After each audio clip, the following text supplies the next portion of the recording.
You can be doing everything right and still feel like something is missing. Your life may look stable from the outside. You wake up, you work, you function, you meet expectations, you keep going. There is no obvious disaster, no clear reason to complain. And yet, somewhere beneath all of this, there is a quiet but persistent feeling that you are not where you are supposed to be. It is not dramatic. It does not announce itself loudly. It feels more like a low-level confusion, a background noise you cannot turn off, a sense of drifting through your own life without a clear direction. You might call it boredom, burnout, or lack of motivation, but none of those words fully capture it, because what you are really feeling is not laziness or weakness, it is disconnection. Many people reach a point where they ask themselves questions they never expected to ask. Why do I feel empty even when my life is comfortable? Why do I feel tired even when I am not doing anything physically exhausting? Why does everything feel slightly unreal, as if I am watching my own life from the outside? And most importantly, why does it feel like I am living someone else's story? Modern culture tells us that feeling lost means you have failed, that you made the wrong choices, did not try hard enough, or lack discipline. But Carl Jung believed the opposite. He believed that this feeling appears not when something goes wrong, but when something essential inside you is trying to get your attention. According to Jung, feeling lost is not a mistake, it is a signal that the life you are living no longer matches the person you are becoming, a signal that you have been moving forward externally while something inside you has been left behind. And the more you ignore that signal, the louder it becomes, turning into anxiety, numbness, or a constant sense that something is off. Jung noticed that many people who came to him were not suffering because their lives were falling apart. They were suffering because their lives were too well organized around expectations that were never truly theirs. They had learned how to function, but not how to listen, how to adapt, but not how to become themselves. This video is not about motivation, productivity, or fixing your life in 5 steps. It is about understanding why you feel this way in the first place. Because once you understand that, the feeling of being lost stops being a source of shame. It becomes the beginning of something deeper. If you have ever felt like you are moving forward but going nowhere, if you have ever felt disconnected from your own desires, or if you sense that your life looks right but feels wrong, Carl Jung had an explanation for that, and it may change the way you understand yourself. Carl Jung was not interested in giving people comforting answers. He was interested in telling the truth about the human mind, even when that truth was uncomfortable. At the time when psychology was trying to become more scientific, more clinical, and more focused on symptoms, Jung was asking a different question. He wanted to know why modern people, despite progress and stability, felt increasingly fragmented inside. Jung began his career working closely with Sigmund Freud and was once seen as his intellectual successor, but their paths eventually diverged for a simple reason. Freud believed that human behavior was primarily driven by repressed instincts and unresolved childhood conflicts. Jung believed that this explanation was incomplete. He saw that people were not only suffering because of their past, but because they had lost a sense of meaning in the present. What Jung observed in his patients was something deeply familiar today. People would come to him with anxiety, depression, exhaustion, and a vague sense of dissatisfaction. Yet when he examined their lives, there was often no clear external cause. They had jobs, relationships, and social roles. On paper, everything seemed fine, but internally they felt disconnected, as if they were living on autopilot. Jung believed that this inner disorientation was not a personal failure, but a collective condition of modern society. As civilizations become more rational, efficient, and externally focused, people slowly lose contact with their inner world. They learn how to adapt, how to perform, and how to succeed, but they forget how to listen to themselves. Over time, this creates a split between who they appear to be and who they actually are. Unlike many psychologists of his time, Jung did not see the mind as something that needed to be controlled or corrected. He saw it as something that needed to be understood. He believed that beneath our conscious thoughts lies a vast inner landscape that constantly communicates with us through emotions, dreams, and recurring patterns. When that communication is ignored, the mind does not become silent, it becomes restless. Jung noticed that people often tried to escape this restlessness by filling their lives with activity, distractions, or external goals. They stayed busy, productive, and socially engaged, hoping that movement would replace direction. But the more they tried to outrun the feeling, the stronger it became. According to Jung, this was not because they were doing something wrong, but because they were avoiding something essential. For Jung, the feeling of being lost was not a symptom to be eliminated. It was a message from the unconscious, signaling that the person's inner life had been neglected for too long. It was the psyche's way of saying that adaptation alone is not enough, that living according to external expectations without inner alignment leads to emptiness rather than fulfillment. This is why Jung believed that many psychological struggles begin at the moment when a person becomes too identified with the world outside and loses connection with the world within. To understand why this happens, we need to look at one of Jung's most important ideas, the idea of the mask we wear in everyday life and how slowly, almost invisibly, it can cause us to lose ourselves. To understand why so many people feel lost today, Jung believed we first have to understand the kind of world we live in. Modern life is not designed to help you know yourself. It is designed to help you function. From an early age, you're taught how to fit in, how to perform, how to be useful, and how to measure your worth through external markers. Grades, income, status, productivity, approval.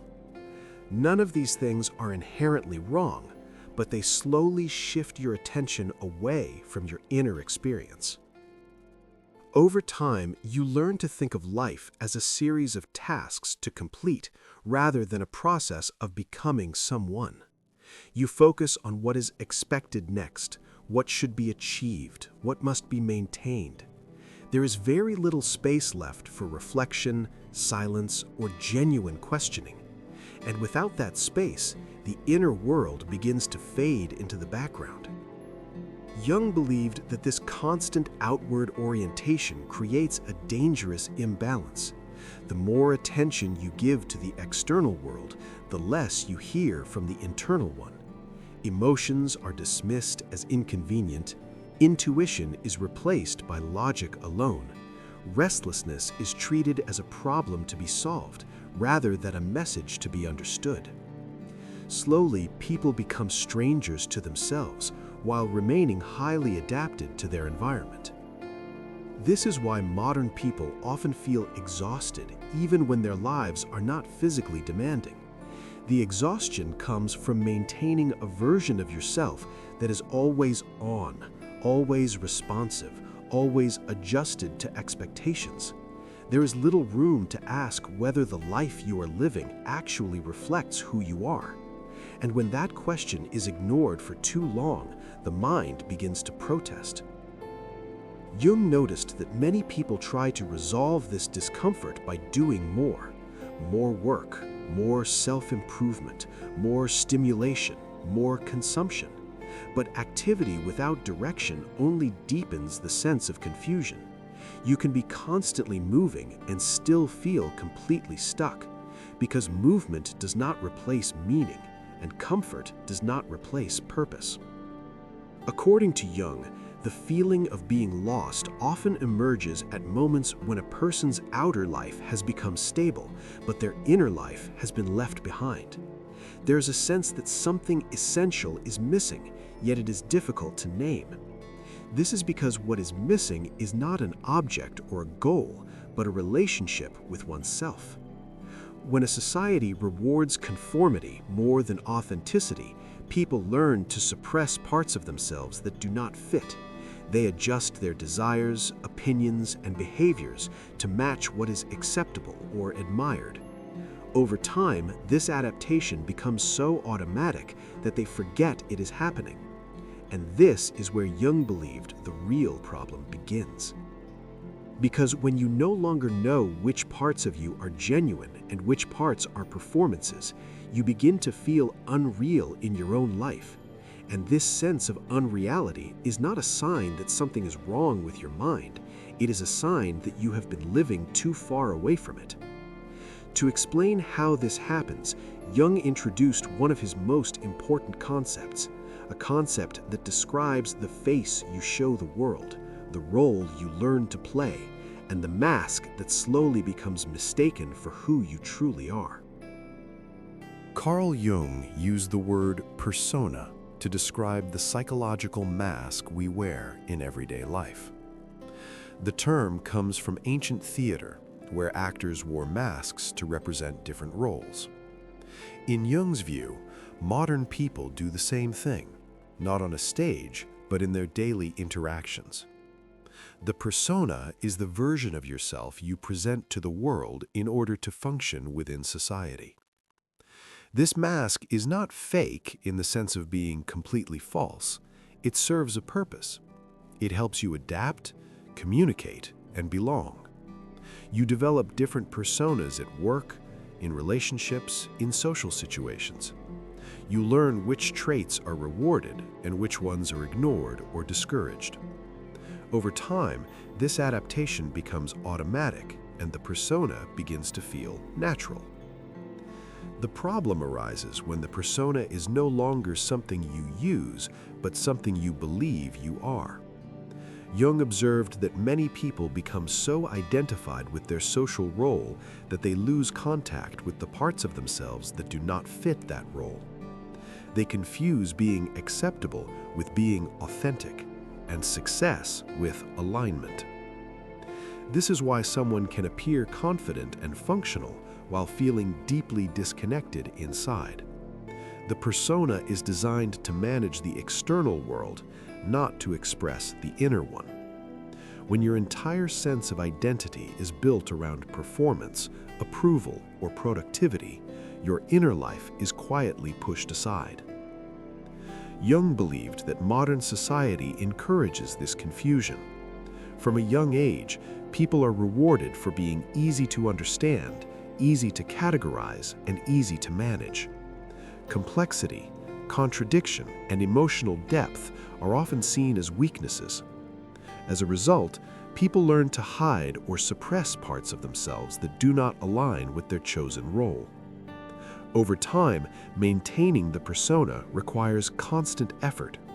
You monitor how you speak, how you behave, how you are perceived. You adjust yourself to remain consistent with the image you have created. This creates a subtle but persistent tension, because while the persona may succeed socially, it does not satisfy psychologically. This is where the feeling of being lost begins to intensify. You may sense that your life looks coherent from the outside, but feels hollow from the inside. You may feel strangely detached from your own actions, as if you are playing a role rather than living a life. Jung believed this happens when the persona becomes too rigid and leaves no space for the rest of the psyche. The more tightly you cling to a single identity, the more you distance yourself from the full range of who you are. And the parts of you that are excluded do not disappear. They move into the unconscious, where they continue to influence your thoughts, emotions, and behavior in indirect ways. According to Jung, the persona is not the enemy. The problem is forgetting that it is a mask. And when you forget that, the parts of you that do not fit behind that mask begin to form something else, something Jung called the shadow. Carl Jung called the shadow the part of the psyche that contains everything we refuse to see in ourselves. These are not only traits that society labels as negative, such as anger, jealousy, selfishness, or aggression. The shadow also includes qualities that were never allowed to develop. strength that was discouraged, creativity that felt unsafe, desires that did not fit the image you learned to present. From early in life, people receive clear messages about which emotions are acceptable and which are not. You learn when to stay quiet, when to be polite, when to suppress certain impulses in order to be liked or respected. These adjustments may be necessary, but they come with a cost. Whatever does not fit into the persona is pushed out of conscious awareness. Jung believed that the shadow is not created by something being wrong with you. It is created by adaptation. Every time you say, "I shouldn't feel this way," or "this part of me is unacceptable," something is added to the shadow. Over time, this hidden inner material grows, becoming more emotionally charged the longer it is ignored. The danger of the shadow is not what it contains, but the fact that it operates unconsciously. Jung famously said that until you make the unconscious conscious, it will direct your life, and you will call it fate. What you deny in yourself does not disappear. It expresses itself indirectly through reactions, projections, and self-sabotaging behaviors. This is why people are often most disturbed by traits they recognize in others. Intense irritation, moral outrage, or sudden judgment can be signs that you are encountering your own shadow externally. The qualities you cannot accept in yourself are easier to attack when they appear in someone else. In this way, the shadow shapes not only your inner life, but your relationships as well. Jung observed that when the shadow is ignored, it often manifests as anxiety, exhaustion, or a sense of inner conflict. People feel divided against themselves, pulled in different directions without understanding why. They may repeatedly make choices that undermine their goals or feel blocked when trying to change their lives. According to Jung, this is not a lack of willpower, but a lack of integration. The more strongly a person identifies with their persona, the darker and more autonomous the shadow becomes. The psyche seeks balance, and what is excluded on one side grows stronger on the other. This creates a constant inner tension where a person feels compelled to maintain an image while being haunted by impulses and emotions that do not fit it. Jung did not believe that the solution was to eliminate the shadow. He believed that doing so was impossible. The shadow is a natural part of being human. The task is not suppression, but recognition, not indulgence, but awareness. When the shadow is acknowledged, it loses its destructive power and becomes a source of vitality and authenticity. Ignoring the shadow may allow you to appear functional, but it will slowly erode your sense of wholeness. Because a life built only on what is acceptable is a life cut in half. And according to Jung, a divided life is one that will always feel incomplete, no matter how successful it appears from the outside. Understanding the shadow reveals something important. The feeling of being lost is often not caused by a lack of direction, but a refusal to face parts of yourself that are asking to be seen. And this is why Jung believed that a comfortable, conflict-free life is not the solution, but often the problem. Jung did not believe that psychological insight comes from advice or formulas. He believed it comes from asking the right questions and allowing them to work on you over time. The purpose of these questions is not to find immediate answers, but to restore a relationship with your inner life. One of the first questions Jung would encourage is simple but uncomfortable. In which areas of your life are you wearing a mask without realizing it? Not to judge yourself, but to notice where your behavior feels automatic, where your words do not fully match your inner state, where you feel the need to perform rather than simply be. Another question follows naturally. Which parts of yourself do you avoid or suppress because they do not fit the image you are trying to maintain? This may include emotions you label as negative, desires you consider inappropriate, or impulses that feel threatening to your sense of control. Jung believed that avoidance is often a sign that something important is being ignored. You might also ask yourself where your strongest emotional reactions come from. Moments of intense irritation, envy, admiration, or moral judgment often point toward the shadow. These reactions are not random. They reveal where unconscious material is trying to enter awareness through projection. Jung also emphasized the importance of paying attention to fatigue and loss of motivation. Instead of asking how to become more productive, the deeper question is, what part of you is no longer willing to cooperate with the life you are living? Exhaustion is often a signal of inner resistance, not weakness. Another important question is whether your goals genuinely belong to you. Are they expressions of your own values or reflections of what you believe you should want? Jung believed that pursuing goals disconnected from the self leads to success without satisfaction and progress without fulfillment. Finally, Jung encouraged people to listen to moments of confusion rather than rushing to escape them. Feeling lost can be a threshold, not a dead end. It may indicate that old answers no longer apply and that new ones have not yet taken shape. In this space, patience becomes more important than certainty.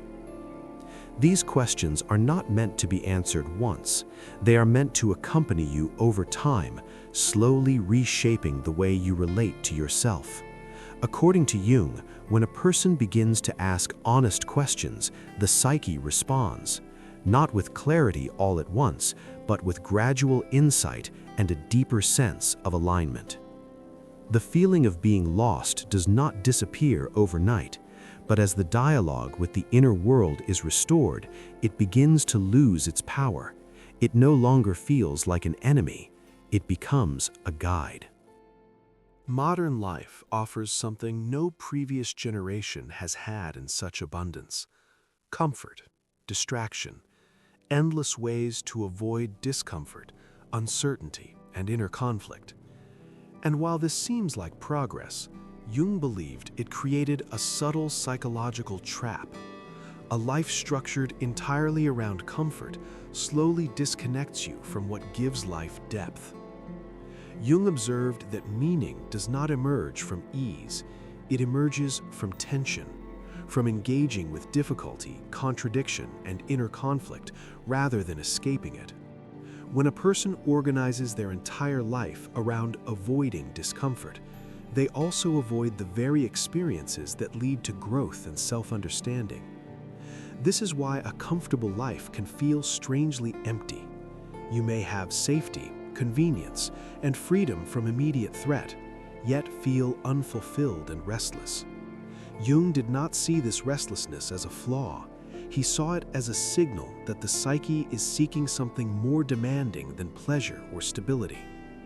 Avoidance often looks like self-care on the surface, staying busy, staying entertained, staying numb. But beneath it lies a refusal to confront parts of yourself that are uncomfortable to face: uncertainty about who you are, fear of change, grief over paths not taken. Jung believed that when these experiences are avoided, they do not disappear, they accumulate. The mind, like the body, needs resistance in order to develop. Without it, psychological muscles weaken. People lose confidence in their ability to endure difficulty and begin to see discomfort as something dangerous rather than informative. Over time, this creates a fragile sense of self that depends on external stability to feel safe. Jung noticed that many people fear inner conflict more than suffering itself. They prefer familiar dissatisfaction over unfamiliar truth. They choose routines that keep them comfortable, even when those routines slowly drain their sense of aliveness. According to Jung, this choice is often unconscious, guided by a desire to preserve the persona and avoid the shadow. A life without inner struggle may appear peaceful, but it often lacks vitality. There is no sense of direction, because direction emerges from choosing what is meaningful over what is easy. Jung believed that avoiding inner tension does not protect you from pain, it only postpones it, while allowing it to take a more diffuse and confusing form. This is why people can feel most lost at moments when nothing is obviously wrong. No crisis forcing reflection, no collapse demanding change, just a quiet dissatisfaction that grows stronger over time. Jung saw this state as particularly dangerous because it encourages people to remain asleep within their own lives. According to Jung, comfort becomes destructive when it replaces engagement. When safety becomes the highest value, meaning slowly disappears. And without meaning, the mind begins to wander, searching for something it cannot name but cannot ignore. To Jung, the way out of this emptiness was not through more stimulation or self-improvement, but through a process he considered central to psychological health, a process that involves facing yourself honestly and becoming whole rather than perfect. Carl Jung called the process of becoming whole individuation. He did not describe it as a path toward happiness, success, or self-optimization. Individuation is not about becoming better in the eyes of the world. It is about becoming more real in relation to yourself. It begins at the moment when a person realizes that living correctly is not the same as living truthfully. Individuation requires a shift in attention. Instead of asking how to fit in more effectively, the question becomes how to live in alignment with your inner reality. This does not mean rejecting society or abandoning responsibility. It means recognizing that adaptation alone is not enough to sustain a meaningful life. Jung believed that individuation often begins with discomfort, with a growing sense that the life you are living no longer reflects who you are becoming. This is why periods of confusion, loss of direction, or inner tension are not signs of failure, but signals of psychological development. Something inside you is asking to be acknowledged.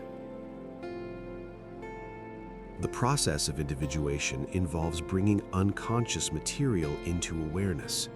This includes recognizing the persona for what it is, acknowledging the shadow without being overwhelmed by it, and allowing suppressed aspects of the self to find expression in conscious life. This is not a sudden transformation, but a gradual reorientation. Jung emphasized that individuation does not lead to perfection. It leads to complexity. A person becomes less certain but more honest, less rigid but more grounded. Instead of striving to eliminate inner conflict, they learn to hold it, understand it, and allow it to inform their choices.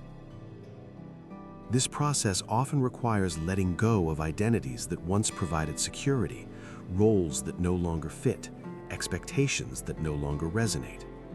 Jung understood that this can feel like a loss, and in many ways it is. But he believed that clinging to outdated identities is one of the main reasons people feel stuck and lifeless. Individuation is deeply personal. There is no universal formula, no standard path to follow. What brings meaning to one person may feel empty to another. Jung believed that psychological health emerges not from conformity to an ideal, but from fidelity to one's own nature. As individuation progresses, a person begins to experience a different relationship with life. There is less urgency to prove, impress, or compare. Decisions are guided less by fear and more by inner coherence. Life feels less like a performance and more like a dialogue between the conscious self and the deeper layers of the psyche. According to Jung, the The goal of life is not happiness, but wholeness. And wholeness includes light and shadow, certainty and doubt, strength and vulnerability. When a person accepts this, the feeling of being lost begins to change. It no longer feels like confusion, it feels like transition. Feeling lost is often treated as something to fix as quickly as possible, a problem to solve, a phase to escape, a weakness to overcome. But Carl Jung offered a different perspective. He believed that this feeling appears when a person is standing at the edge of change, not when they are failing at life. According to Jung, the moment you begin to feel disconnected from your own life is often the moment when the old way of living has reached its limit. What once worked no longer does. The roles you learned to play no longer feel convincing. The answers you accepted no longer feel true. This does not mean you are broken. It means you are becoming aware.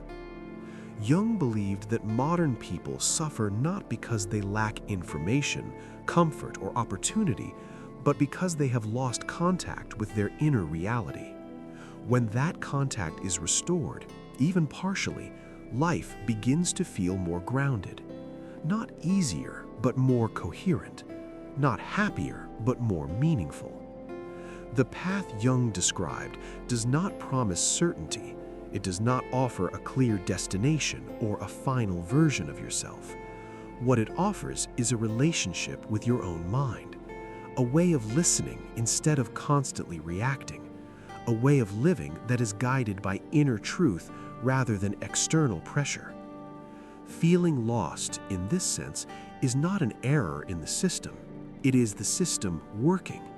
It is the psyche signaling that it is time to pay attention, to slow down, and to ask deeper questions.